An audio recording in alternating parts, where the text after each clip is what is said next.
Hello, നമ്മുടെ പുതിയ വീഡിയോയിലേക്ക് എല്ലാവർക്കും സ്വാഗതം. ഇന്ന് നമ്മളിവിടെ തയ്യാറാക്കി എടുക്കാൻ പോകുന്നത് ചക്കക്കുരും കൈപ്പയ്ക്കും ഉപ്പേരിയാണ്. അതിന് വേണ്ടിയിട്ട് നമ്മൾ ചക്കക്കുരു ചെറുതാക്കി അരിഞ്ഞിട്ടുണ്ട്, അതുപോലെ തന്നെ കൈപ്പയ്ക്കും ചെറുതാക്കി അരിഞ്ഞിട്ടുണ്ട്. ഇത് രണ്ട് വേവിച്ച് വെച്ചിട്ടുണ്ട് കേട്ടോ. ഇനി അതിലേക്ക് ആവശ്യമായിട്ടുള്ള ചെറുള്ളി, വെളുത്തുള്ളി, കറിവേപ്പില എന്നിവയും നമ്മൾ ഇവിടെ റെഡിയാക്കി വെച്ചിട്ടുണ്ട്.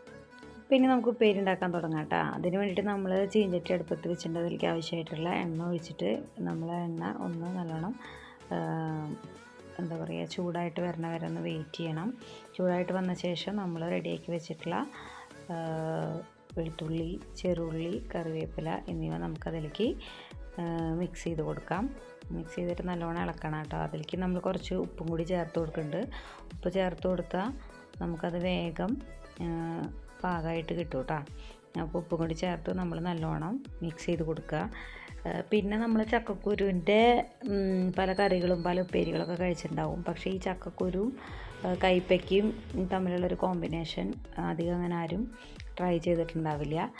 ഞങ്ങളുടെ വീട് ഇരിഞ്ഞാലക്കുടയാണ്. അപ്പോൾ ആ ഭാഗത്തൊന്നും ഇങ്ങനൊരു സംഭവം ഞാൻ കണ്ടിട്ടേ ഉണ്ടായിരുന്നില്ല കേട്ടോ. ഇവിടെ ചേലക്കരയ്ക്ക് കല്യാണം കഴിച്ച് കൊണ്ടുവന്നതിന് ശേഷമാണ് ഇവിടെ ഈ കോമ്പിനേഷൻ ഞാൻ കണ്ടത്. അപ്പോൾ ആദ്യമൊക്കെ ഞാൻ വിചാരിച്ചിട്ടുണ്ട്, അയ്യേ ഇത് എന്തുപ്പേരി ഇത് ഇങ്ങനെയൊക്കെ ഉണ്ടാക്കുമോ എന്നുള്ളത്. പക്ഷേ ഇവിടെ ഉണ്ടാക്കിയിട്ട് നമ്മൾ കഴിച്ചതിന് ശേഷമാണ് കേട്ടോ നമ്മൾ പിന്നെ ഇത് വയ്ക്കാൻ തുടങ്ങിയത്.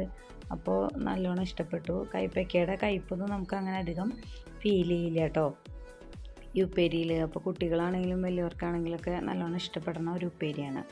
അപ്പോൾ നമ്മുടെ ഉള്ളിയും വെളുത്തുള്ളിയൊക്കെ നല്ലോണം പാകമായിട്ട് വന്നിട്ടുണ്ട്. ഇനി നമുക്കതിലേക്ക് ആവശ്യമായിട്ടുള്ള മഞ്ഞൾപ്പൊടി ചേർത്ത് കൊടുക്കാം കേട്ടോ. മഞ്ഞൾപ്പൊടി ചേർത്ത് കൊടുത്തിട്ട് നമുക്ക് നല്ലോണം ഇളക്കി കൊടുക്കാം. അപ്പോൾ ഇനിയിപ്പോൾ ചക്കക്കുരുവിൻ്റെയൊക്കെ സീസണായി തുടങ്ങുകയാണ്. അപ്പോൾ എല്ലാവരും ഇതൊന്ന് ട്രൈ ചെയ്തോളൂ.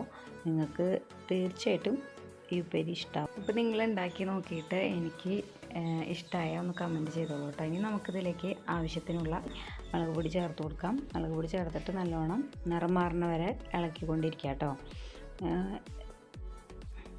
പൊടിയൊക്കെ എല്ലാം നല്ലോണം പാകമായി വന്നു കഴിഞ്ഞാൽ നമ്മളതിലേക്ക് നേരാക്കി വെച്ചിട്ടുള്ള, അതായത് വേവിച്ച് വെച്ചിട്ടുള്ള ചക്കക്കുരും കൈപ്പയ്ക്കും നമുക്ക് അതിലോട്ട് മിക്സ് ചെയ്ത് കൊടുക്കാം. ഇപ്പോൾ കഷ്ണങ്ങളൊക്കെ നല്ലോണം മിക്സായി വന്നിട്ടുണ്ട് കേട്ടോ. പക്ഷെ നമുക്ക് ഗ്യാസ് ഓഫ് ചെയ്യാറായിട്ടില്ല. കാരണം ഇത് ജസ്റ്റ് ഒന്ന് വേവിച്ചെടുത്തിട്ടല്ലേ ഉള്ളൂ. അപ്പോൾ ഇനി ഇത് ഗ്യാസ് ചെറു തീയിൽ കിടന്നിട്ട് നല്ലോണം ഒന്ന് വഴറ്റിയെടുക്കണം. ഇതിൽ വെള്ളത്തിൻ്റെ അംശം ഉണ്ടാവുമല്ലോ. നമ്മൾ വേവിച്ചിട്ട് കഷ്ണങ്ങൾ ഇതിലിടുമ്പോൾ അതിലെന്തായാലും വെള്ളത്തിൻ്റെ കുറച്ച് അംശം ഉണ്ടാവും. പിന്നെ ഇതൊന്ന് എണ്ണയിലും കൂടി കിടന്ന് ഒന്ന് നല്ലോണം വെള്ളം വലിഞ്ഞ് വരുമ്പോഴാണ് ഇതിന് കുറച്ചും കൂടി ടേസ്റ്റ് കൂടുക കേട്ടോ. അല്ലെങ്കിൽ പച്ച കഷ്ണങ്ങൾ കിടക്കണ പോലെ തന്നെ നമുക്ക് തോന്നും. അപ്പോൾ നമുക്ക് ഉപ്പ് ഉണ്ടോ എന്ന് ടെസ്റ്റ് ചെയ്ത് നോക്കണം. അപ്പോൾ എടുത്ത് നോക്കിയപ്പോൾ കുറച്ച് ഉപ്പ് കുറവുണ്ട്.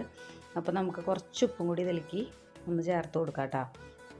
ഉപ്പ് കൂടി ചേർത്തിട്ട് എല്ലാം കൂടിയിട്ട് നല്ലോണം മിക്സ് ചെയ്യാം. ഇപ്പോൾ ചേർത്ത് കൊടുത്ത ഉപ്പ് എല്ലാ ഭാഗങ്ങളിലേക്ക് ആവാൻ വേണ്ടിയിട്ട് നമ്മൾ നല്ലവണ്ണം ഇളക്കി കൊടുക്കുക. എന്നാലാണ് കഷ്ണത്തിൽ എല്ലായിടത്തേക്കും അത് പിടിക്കുള്ളൂ കേട്ടോ. അപ്പോൾ നമ്മുടെ ഉപ്പേരി നല്ലോണം ഡ്രൈ ആയിട്ട് വന്നിട്ടുണ്ട് കേട്ടോ. അപ്പോൾ ഞാനിതിൽ മുമ്പൊരു വീഡിയോ ചെയ്തിട്ടുണ്ടായിരുന്നു മിളക് വറുത്തുപുളി ഉണ്ടാക്കണത്. അപ്പോൾ ആ മിളക് വറുത്തുപുളിയും ഈ ഉപ്പേരി നല്ല അടാറ് കോമ്പിനേഷനാണ് കേട്ടോ.